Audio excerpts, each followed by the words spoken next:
Hey guys, it's Todd from Like Minded Lunatics, bringing you, yes, another drink, play, swear. Hey, it's all we do around here. I mean, besides needlessly making lists of our favorite things and then oversharing them with our friends and family, it's all we care to do around here. Welcome back to the channel, welcome back to Drink, Play, Swear, and welcome back to Like Minded Lunatics. You know that Like Minded Lunatics is not just me. I'll get it out. It's not just me here at Drink, Play, Swear. It's also my buddy, Mark Gifford. Bang! He does the Friday night videos. He's the co-founder of this outfit, and it's the best stuff on the channel. If you're not watching it already, please begin immediately. And bang, if you haven't done so already, please hit that subscribe button so we can see how big this family of like-minded weirdos, degenerates, runaways, aliens, and zombies is getting. Gets bigger every day, and we're grateful that you're here. You're welcome no matter what you like, what you look like, you know what I mean? You could have gills instead of lungs. You could have like a third eye on top of the head. You're welcome. Come on in.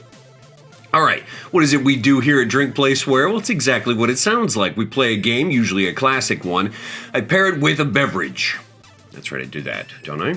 And we tell stories. We talk a little bit. We gab, we run our mouths, and yes, sometimes Toddy McWright is going to make himself a list, a top 10 list, and that's precisely what I'm doing today, another one of those.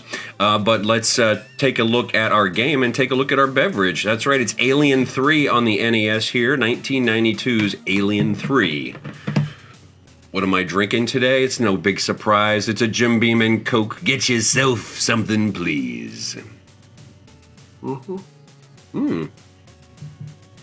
The ice melted, but it's nice and cold still. Okay. Speaking of cold, I think I have a cold. You can hear me. I got extra bass. That's right, extra bass today. That's the benefit. Maybe it's just allergies. I don't know. Okay, let's take a look at this game. I've never played it before. I don't know. Are we Ripley? Who are we? Oh, yeah, that's right, because she has the shaved head in that movie. It's been a long time since I've seen Alien 3. You forget these things a little bit. Alien 3 was a good movie, but, you know, it's like nothing beats Aliens, you know? And so it's like after that, everything's kind of like, nah, if I'm going to watch one, I'm just going to watch Aliens again. That's just me personally. Okay, so I figured out you can open these doors, yeah? Look at that. I was playing this for like 10 minutes before I got on because I didn't want to stink at it completely. So I figured out one or two items, one or two things to do. One is that this game is not like a linear, like left to right kind of thing. You're trying to figure out where you're supposed to be. That's sort of half of the thing. Okay. You got to be up for that. I'll try. Whoa! Did you see that? This guy... I don't care for this. I don't care for this already. All right, what are we doing in terms of the story today? I wanted to make a top 10 list for you, and today's top 10 list is, ready? It's top 10 favorite movie monsters. Top 10 monsters. That's right. Now, let me say this. This list is not going to be definitive. I didn't look anything up, and I'm not trying to be like, you know, authoritative. What I love about top 10 lists is that they're personal. They say something about you.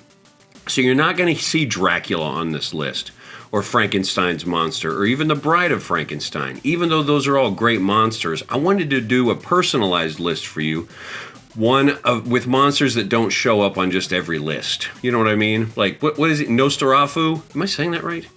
Nosferatu? It's like the 20s vampire? Nosferatu? Sounds weird all of a sudden. Anyway, he's not on my list, even though he's on like everyone's list. Okay, this is my list, and we're starting with number 10. We're building up, okay? Number 10, let's get it out of the way because we're playing this game. The Alien Queen from Aliens. That's right. Man, do you remember that last scene where Sigourney Weaver takes that alien on? It was so awesome. The mother gets, the queen that is, gets nice and big and frightening in the end of that movie. Epic monster. And I remember seeing that movie in the theater and just like my jaw was dropped. You know what I mean? You're just like, what am I looking at? Okay. And where am I going is a good question, too. I don't think the jump is very good on this. Let's see if I can get over. Oh, I can. Okay. Spoke too soon. All right. Whoa. I'm going to get iced here. Look at this.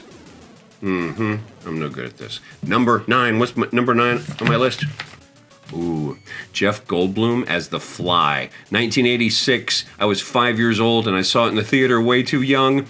If you haven't seen it, the Fly you would think is like a bad guy, but he's not. He's a well-intentioned scientist kind of character, and he accidentally turns himself into a fly. But like a man-sized fly, truly disgusting. Some of the coolest principal monster effects I remember from the 80s. You know, some are so outlandish and wild. This one is just like truly disgusting and traumatizing. The Fly. Jeff Goldblum gets like really handsome, like more handsome than regular Jeff Goldblum for a while in that movie, before he gets disgusting. I took a tumble. Fell down some stairs. Okay, number 8. Oh, yeah, okay, this is a fun one. Sorry, I'm pushing the wrong button because I'm distracted. Number 8, Audrey 2. That's right, Little Shop of Horrors. Audrey 2 is an epic villain.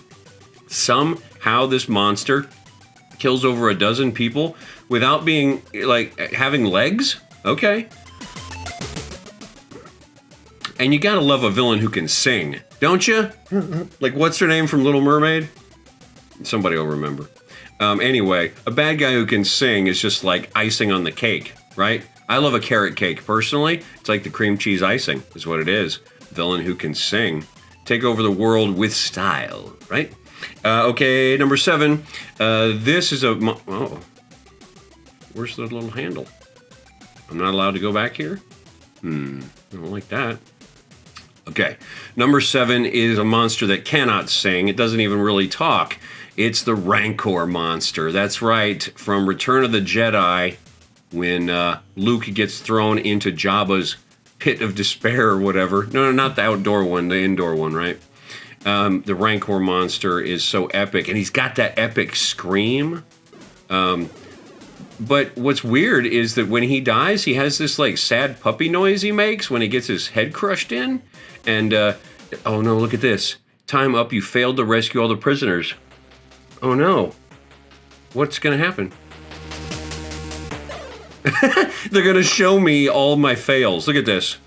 Painstakingly slow. They're gonna show me, and you missed this guy right here, and you missed this guy right here. Pilgrim. Okay, I don't know why it's John Wayne. Okay, what's next? After Rancor Monster, number 6, the T-1000. That's right. When I saw Terminator 2 Judgment Day in the theater, I had decided that I was the luckiest kid in the world because I got to see human beings get to the level, the highest possible level of computer-generated effects in a film. That's right. That and like the first Jurassic Park, you know? It was epic. It still holds up, but it's not like as mind-blowing today as it was back then, right? But cool villain because he's so, you know, he's so much more adaptable than your Schwarzenegger. Did I say that right? Okay. What do we got? Number 5. Oh yeah, Skeksis. The Skeksis from Dark Crystal. Vulture-like Jim Henson creations with these disgusting voices that really like echoes in your brain. Like, you know how like if you think hard enough, you can hear what the Roadrunner sounds like from Roadrunner and Coyote? Like, just imagine it right now. Right. That's how I am with Skeksis in Dark Crystal. It's like that voice is just in my brain, man, forever. Number 4, you know what else is in my brain forever? Pennywise the Clown. That's right. And I gotta go am I saying that's right too much? As I fall down the stairs? Fell down some stairs. I just became really conscious of like the way I was saying those things. That's right, I said over and over. Anyway, sorry about that. Pennywise, the original Tim Curry Pennywise. Awesome. What does he say? Georgie, we float. I haven't watched that this Halloween season. I need to watch that again. I fell down some stairs. I don't know where to go now. Okay, sorry, my phone's blowing up. I'm failing at the game. I have a lot of beverage. Let's take a break, okay? You know, around this month, it's time to, before we get into the trick-or-treating and the putting on the costume, just take a deep breath, okay? Let's take a break. What are you doing for Halloween? Did you decide on a costume yet? My family decided to do a family costume again this year, and we're going as Mario Kart characters. That's right. Can you guess who I'm going to be? I'm going to give you a second to think about it. Who am I going to be for Halloween? I go off the beaten path a little bit. You know what I mean? You're not going to see me as Mario, even though I love me a Mario. I got to go Waluigi. I'm going Waluigi. I think purple is an underloved color. I really do. I'm going me some Waluigi. Okay, let's get back to the list. Number 3. Ooh, the final 3. Final 3. Ready? They're good. Number 3, the crate monster. Okay, from the movie Creepshow. You remember that? These scientists at a university, they find this box and it's dated like hundreds of years ago or something, and they open it up out of curiosity. I don't remember if they're archaeologists or if they're scientists or what. But anyway, they're university researchers, and they open up this thing, and there is a living like werewolf crate monster, and eats them, kills them. It's bloody, it's disgusting. Nice costume. It's not a computer generated type of deal. Really cool and frightening because it doesn't make any sense, does it? That crate monster's been in there that long? No, it doesn't make any sense. He needs to eat. He's got to use the bathroom somewhere. But that's what's wonderful about some horror, yeah, is that it doesn't make any sense that it's true. There's no logical reason, and yet it does exist, like zombies and stuff, right? It's like that doesn't make any sense. That's why it's frightening. Okay, number 2. Now, let me say this. Let me preface my top 2 with this. I am an 80s kid, okay? So my top 2 are gonna be 80s. And I already told you I didn't pick any of the Universal monsters. I'm going a personal list, not an obvious list, okay? All right, number 2. Stay Puft Marshmallow Man. That's right, you do have to have a big monster like a Godzilla or a King Kong, don't you? And I felt like those guys were too obvious, so I went with another big guy who can really... Ooh, ammo. I need this. Am I dead? What This game sucks, man. How many weeks in a row am I going to play terrible games? Okay, Stay Puft Marshmallow Man, love him, and he's also tastier than the other monsters, isn't he? That counts for me. All right, number 1. Number 1. This is going to be a tough one, but if you're an 80s kid like me, it might be an obvious one for you. Stripe. That's right, Stripe from the first Gremlins. He's frightening, he's scary, he's small enough that he can hide, but big enough to be dangerous, and he's like kind of got some style, right? He's got that white stripe.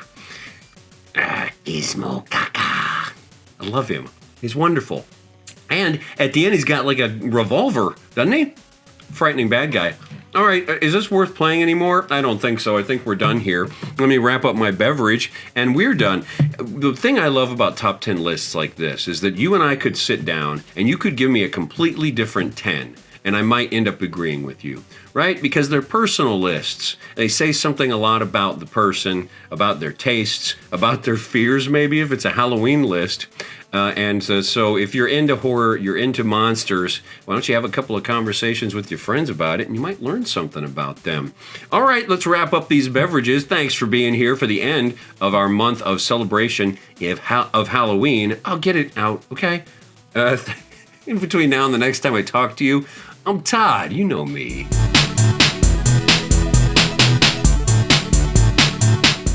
Oh, see ya.